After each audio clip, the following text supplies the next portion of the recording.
पवित्र बाइबल का वचन 14 अध्याय और 14 अध्याय से लेकर आपका मिल जाएगा वीडियो 18 अध्याय तक, और पद में आपको मिल जाएगा 33 तक, 18 का 33 तक, 14 से 18 का 33 तक का पूरा वीडियो है। इसमें पूरा सुनना, बाइबल का वचन है हिंदी में। शिनार के राजा अमरापेल और अल्लासार के राजा अर्योक और एलाम के राजा कदोरलाओमेर और गोइम के राजा तिदाल के दिनों में ऐसा हुआ कि उन्होंने सदोम के राजा बेरा और अमोरा के राजा बिरशा और अदमा के राजा शिनाब और सबोइम के राजा शेमेबेर और बेला जो सोआ भी कहलाता है, इन राजाओं के विरुद्ध युद्ध किया। इन पांचों ने सिदीम नाम तराई में, जो खारे ताल के पास है, एका किया। 12 वर्ष तक तो ये कदोरलाओमेर के अधीन रहे, पर 13वें वर्ष में उसके विरुद्ध उठे। सो 14वें वर्ष में कदोरलाओमेर और उसके संगी राजा आए और अश्तरोतकनम में रपाइयों को और हाम में जूचियों को और शबेकिर्यातैम में एमियों को और सेर नाम पहाड़ में होरियों को मारते मारते उस अल्पारान तक जो जंगल के पास है पहुंच गए। वहां से वे लौटकर इन मिशपात को आए, जो कादेश भी कहलाता है, और अमालेकियों के सारे देश को और उन एमोरियों को भी जीत लिया, जो हससोन तामार में रहते थे। तब सदोम, अमोरा, अदमा, सबोइम और बेला, जो सोआ भी कहलाता है, इनके राजा निकले और सिदीम नाम तराई में उनके साथ युद्ध के लिए पांति बांधी। अर्थात एलाम के राजा कदोरलाओमेर, गोइम के राजा तिदाल, शिनार के राजा अमरापेल और अल्लासार के राजा अर्योक, इन चारों के विरुद्ध उन पांचों ने पांति बांधी। सिदीम नाम तराई में जहाँ लसार मिट्टी के गड्ढे ही गड्ढे थे, सदोम और अमोरा के राजा भागते भागते उनमें गिर पड़े और जो बचे वे पहाड़ पर भाग गए। तब वे सदोम और अमोरा के सारे धन और भोजन वस्तुओं को लूट लाट कर चले गए। और अब्राम का भतीजा लूत, जो सदोम में रहता था, उसको भी धन समेत में लेकर चले गए। तब एक जन जो भागकर बच निकला था, उसने जाकर इब्री अब्राम को समाचार दिया। अब्राम तो एमोरी मामरे, जो एशकोल और आनेर का भाई था, उसके बांझ ब्रिजों के बीच में रहता था, और ये लोग अब्राम के संग वाचा बांधे हुए थे। ये सुनकर कि उसका भतीजा बंधुआई में गया है, अब्राम ने अपने 318 शिक्षित, युद्ध कौशल में निपुण दासों को लेकर, जो उसके कुटुंब में उत्पन्न हुए थे, अस्त्र शस्त्र धारण करके दान तक उनका पीछा किया, और अपने दासों के अलग अलग दल बांधकर रात को उन पर चढ़ाई करके उनको मार लिया, और होबा तक, जो दमिश्क की उत्तर ओर है, उनका पीछा किया, और सारे धन को और अपने भतीजे लूत और उसके धन को और स्त्रियों को और सब बंधुओं को लौटा ले आया। जब वह कदोरलाओमेर और उसके साथी राजाओं को जीत कर लौटा आता था, तब सदोम का राजा शावे नाम तराई में, जो राजा की भी कहलाती है, उससे भेंट करने के लिए आया। जब शालेम का राजा मेलकीसेदेक, जो परम प्रधान ईश्वर का याजक था, रोटी और दाखमधु ले आया, और उसने अब्राम को यह आशीर्वाद दिया कि परम प्रधान ईश्वर की ओर से, जो आकाश और पृथ्वी का अधिकारी है, तू धन्य हो, और धन्य है परम प्रधान ईश्वर, जिसने तेरे द्रोहियों को तेरे वश में कर दिया है। तब अब्राम ने उसको सबका दशमांश दिया। जब सदोम के राजा ने अब्राम से कहा, प्राणियों को तो मुझे दे और धन को अपने पास रख, अब्राम ने सदोम के राजा से कहा, परम प्रधान ईश्वर यहोवा, जो आकाश और पृथ्वी का अधिकारी है, उसकी मैं ये शपथ खाता हूँ कि जो कुछ तेरा है उसमें से न तो मैं एक सूत और न जूती का बंधन, न कोई और वस्तु लूंगा, कि तू ऐसा न कहने पाए कि अब्राम मेरे ही कारण धनी हुआ। पर जो कुछ इन जवानों ने खा लिया है और उनका भाग जो मेरे साथ गए थे, अर्थात आनेर, एशकोल और मामरे में नहीं लौटाऊंगा, वे तो अपना अपना भाग रख ले। इन बातों के पश्चात यहोवा को यह वचन दर्शन में अब्राम के पास पहुंचा कि हे अब्राम, मत डर, तेरी ढाल और तेरा अत्यंत बड़ा फल मैं हूँ।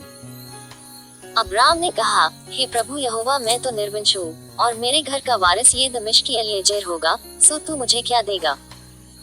और अब्राम ने कहा, मुझे तो तूने वंश नहीं दिया, और क्या देखता हूँ कि मेरे घर में उत्पन्न हुआ एक जन मेरा वारिस होगा। तब यहोवा का ये वचन उसके पास पहुंचा कि यह तेरा वारिस न होगा, तेरा जो निज पुत्र होगा वही तेरा वारिस होगा। और उसने उसको बाहर ले जाके कहा, आकाश की ओर दृष्टि करके तारागण को गिन, क्या तू उनको गिन सकता है? फिर उसने उससे कहा, तेरा वंश ऐसा ही होगा। उसने यहोवा पर विश्वास किया, और यहोवा ने इस बात को उसके लेखे में धर्म गिना। और उसने उससे कहा, मैं वही यहोवा हूँ जो तुझे कसदियों के ऊर नगर से बाहर ले आया, कि तुझको इस देश का अधिकार दूं। उसने कहा, हे प्रभु यहोवा, मैं कैसे जानूं कि मैं इसका अधिकारी हूँगा। यहोवा ने उससे कहा, मेरे लिए 3 वर्ष की एक कलो और 3 वर्ष की एक बकरी और 3 वर्ष का एक मेंढा और एक पिंडुक और कबूतर का एक बच्चा ले। और इन सबों को लेकर उसने बीच में से 2 टुकड़े कर दिया और टुकड़ों को आमने सामने रखा, पर चिड़ियों को उसने टुकड़े न किया। और जब मांसाहारी पक्षी लोथों पर झपटे, तब अब्राम ने उन्हें उड़ा दिया। जब सूर्य अस्त होने लगा, तब अब्राम को भारी नींद आई, और देखो, अत्यंत भय और अंधकार ने उसे छा लिया। तब यहोवा ने अब्राम से कहा, ये निश्चय जान कि तेरे वंश पराए देश में परदेशी होकर रहेंगे और उसके देश के लोगों के दास हो जाएंगे, और वे उनको 400 वर्षों दुख देंगे। फिर जिस देश के वे दास होंगे उसको मैं दंड दूंगा, और उसके पश्चात वे बड़ा धन वहां से लेकर निकल आएंगे। तू तो अपने पितरों में कुशल के साथ मिल जाएगा, तुझे पूरे बुढ़ापे में मिट्टी दी जाएगी। पर वे 4थी पीढ़ी में यहाँ फिर आएंगे, क्योंकि अब तक एमोरियों का अधर्म पूरा नहीं हुआ। और ऐसा हुआ कि जब सूर्य अस्त हो गया और घोर अंधकार छा गया, तब एक अंगीठी जिसमें से धुआं उठता था और एक जलता हुआ पलीता देख पड़ा, जो उन टुकड़ों के बीच में से होकर निकल गया। उसी दिन यहोवा ने अब्राम के साथ यह वाचा बांधी कि मिस्र के महान से लेकर परात नाम बड़े न तक जितना देश है, अर्थात कैनियों, कनिज्जियों, कदकोनियों, हित्तियों, परिज्जियों, रपाइयों, एमोरियों, कनानियों, गिर्गाशियों और यबूसियों का देश मैंने तेरे वंश को दिया है।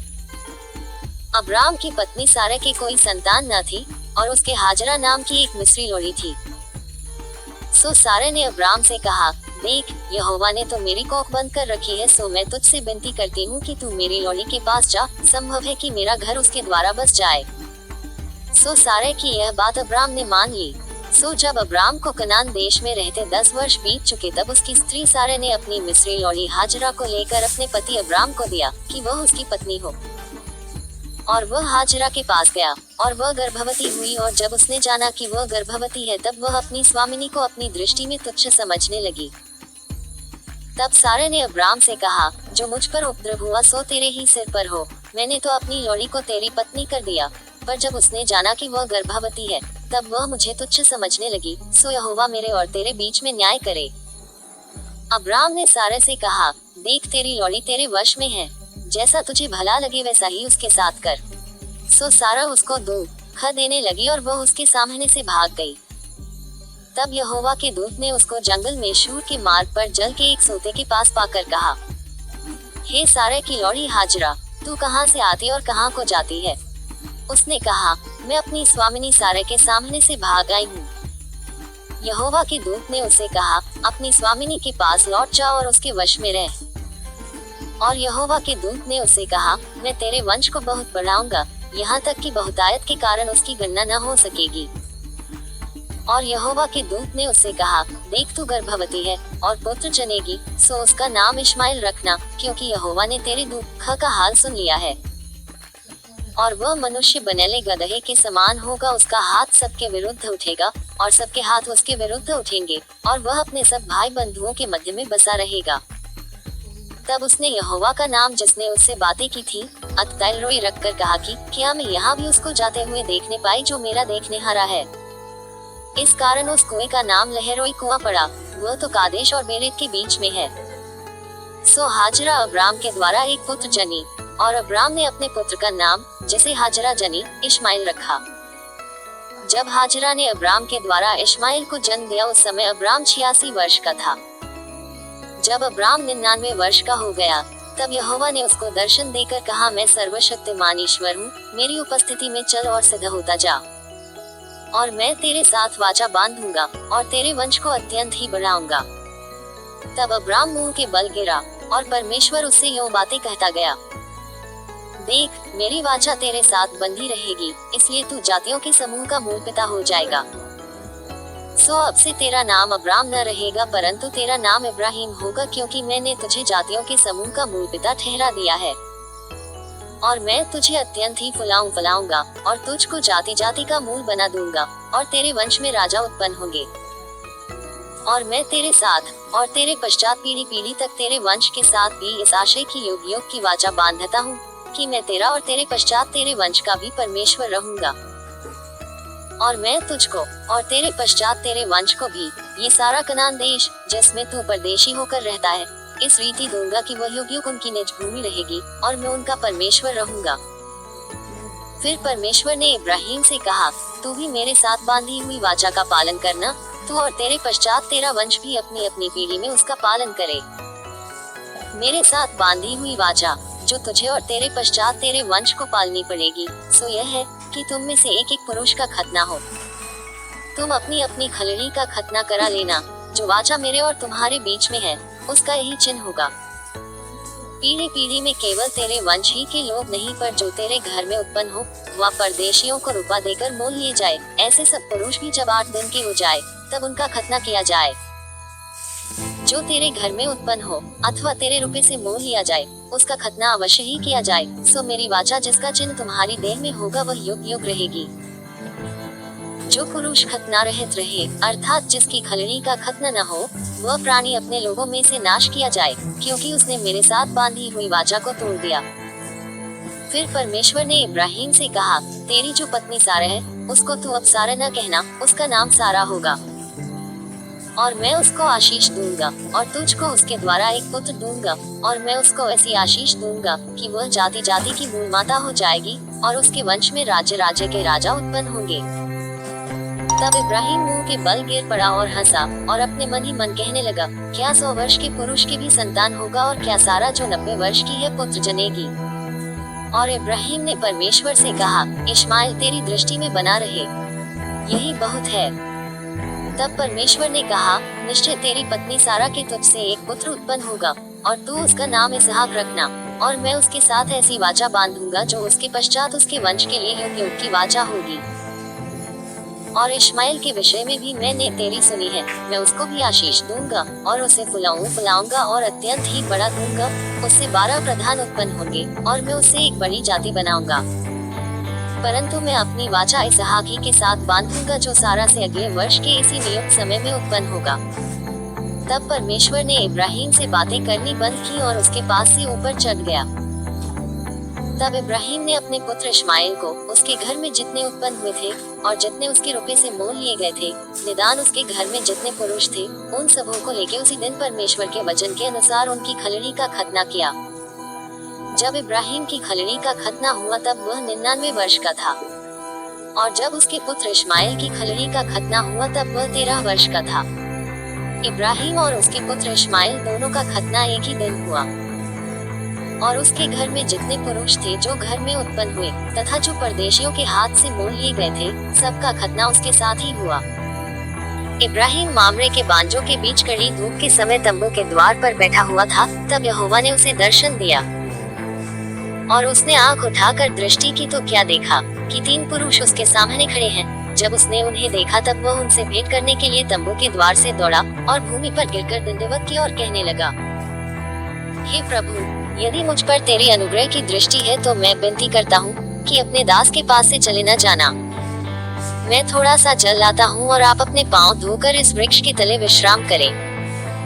फिर मैं एक टुकड़ा रोटी ले आऊं और उससे आप अपने जीव को तृप्त करें, तब उसके पश्चात आगे बढ़े, क्योंकि आप अपने दास के पास इसीलिए पधारे हैं।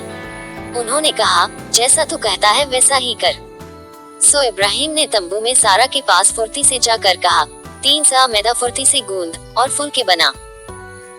फिर इब्राहिम गाय बैल के झुंड में दौड़ा और एक कोमल और अच्छा बछड़ा लेकर अपने सेवक को दिया और उसने फुर्ती से उसको पकाया। तब उसने मक्खन और दूध और वह बछड़ा जो उसने पकवाया था लेकर उनके आगे परोस दिया और आप वृक्ष के तले उनके पास खड़ा रहा और वे खाने लगे। उन्होंने उससे पूछा, तेरी पत्नी सारा कहाँ है? उसने कहा, वो तो तंबू में है। उसने कहा, मैं वसंत ऋतु में निश्चय तेरे पास फिर आऊंगा और तब तेरी पत्नी सारा के एक पुत्र उत्पन्न होगा। और सारा तंबू के द्वार पर जो इब्राहिम के पीछे था सुन रही थी। इब्राहिम और सारा दोनों बहुत बूढ़े थे और सारा का स्त्री धर्म बंद हो गया था। सो सारा मन में हंस कर कहने लगी, मैं तो बूढ़ी हूँ और मेरा पति भी बूढ़ा है, तो क्या मुझे ये सुख होगा? तब यहोवा ने इब्राहिम से कहा, सारा ये कहकर क्यों हंसी कि क्या मेरे जो ऐसी बुढ़िया हो गई हूँ सचमुच एक पुत्र उत्पन्न होगा? क्या यहोवा के लिए कोई काम कठिन है? नियत समय में अर्थात वसंत ऋतु में मैं तेरे पास फिर आऊंगा और सारा के पुत्र उत्पन्न होगा। तब सारा डर के मारे ये कहकर मुकर गई कि मैं नहीं हंसी। उसने कहा, नहीं, तू हंसी तो थी। फिर वे पुरुष वहां से चलकर सदोम की ओर ताकने लगे और इब्राहिम उन्हें विदा करने के लिए उनके संग संग चला। तब यहोवा ने कहा, ये जो मैं करता हूँ सो क्या इब्राहिम से छिपा रखूं? इब्राहिम से तो निश्चय एक बड़ी और सामर्थी जाति उपजेगी और पृथ्वी की सारी जातियां उसके द्वारा आशीष पाएंगी। क्योंकि मैं जानता हूँ कि वह अपने पुत्रों और परिवार को जो उसके पीछे रह जाएंगे आज्ञा देगा कि वे यहोवा के मार्ग में अटल बने रहे और धर्म और न्याय करते रहे, इसलिए कि जो कुछ यहोवा ने इब्राहिम के विषय में कहा है उसे पूरा करें। फिर यहोवा ने कहा, सदोम और अमोरा की चिल्लाहट बढ़ गई है और उनका पाप बहुत भारी हो गया है, इसलिए मैं उतर कर देखूंगा कि उसकी जैसी चिल्लाहट मेरे कान तक पहुंची है, उन्होंने ठीक वैसा ही काम किया है कि नहीं, और न किया हो तो मैं उसे जान लूंगा। सो वे पुरुष वहां से मुड़ के सदोम की ओर जाने लगे, पर इब्राहिम यहोवा के आगे खड़ा रह गया। तब इब्राहिम उसके समीप जाकर कहने लगा, क्या सचमुच दुष्ट के संग धर्मी को भी नाश करेगा? कदाचित उस नगर में 50 धर्मी हो, तो क्या तू सचमुच उस स्थान को नाश करेगा और उन 50 धर्मियों के कारण जो उसमें होना छोड़ेगा? इस प्रकार का काम करना तुझसे दूर रहे कि दुष्ट के संग धर्मी को भी मार डाले और धर्मी और दुष्ट दोनों की एक ही दशा हो। ये तुझसे दूर रहे, क्या सारी पृथ्वी का न्याय न करे। यहोवा ने कहा, यदि मुझे सदोम में 50 धर्मी मिले तो उनके कारण उस सारे स्थान को छोड़ूंगा। फिर इब्राहिम ने कहा, हे प्रभु, सुन, मैं तो मिट्टी और राख हूँ, तो अभी मैंने इतनी ढिठाई की कि तुझसे बातें करूं। कदाचित उन 50 धर्मियों में 5 घट जाए, तो क्या तू 5 ही के घटने के कारण उस सारे नगर का नाश करेगा? उसने कहा, यदि मुझे उसमें 45 भी मिले तो अभी उसका नाश न करूंगा। फिर उसने उससे ये भी कहा, कदाचित वहाँ 40 मिले। उसने कहा, तो मैं 40 के कारण भी ऐसा नहीं करूंगा। फिर उसने कहा, हे प्रभु, क्रोध न कर, तो मैं कुछ और कहूँ, कदाचित वहाँ 30 मिले। उसने कहा, यदि मुझे वहाँ 30 भी मिले तो अभी ऐसा न करूंगा। फिर उसने कहा, हे प्रभु, सुन, मैंने इतनी ढिठाई तो की है कि तुझसे बातें करूं, कदाचित उसमें 20 मिले। उसने कहा, मैं 20 के कारण भी उसका नाश न करूंगा। फिर उसने कहा, हे प्रभु, क्रोध न कर, मैं एक ही बार और कहूंगा, कदाचित उसमें 10 मिले। उसने कहा, तो मैं 10 के कारण भी उसका नाश न करूंगा। जब यहोवा इब्राहिम से बातें कर चुका, तब चला गया और इब्राहिम अपने घर को लौट गया। इसका दूसरा पार्ट और भी मिलेगा, सब्सक्राइब कर लेना। हर दिन 2 वीडियो मिलेगा, नूतन नियम और उत्पत्ति का हिंदी में।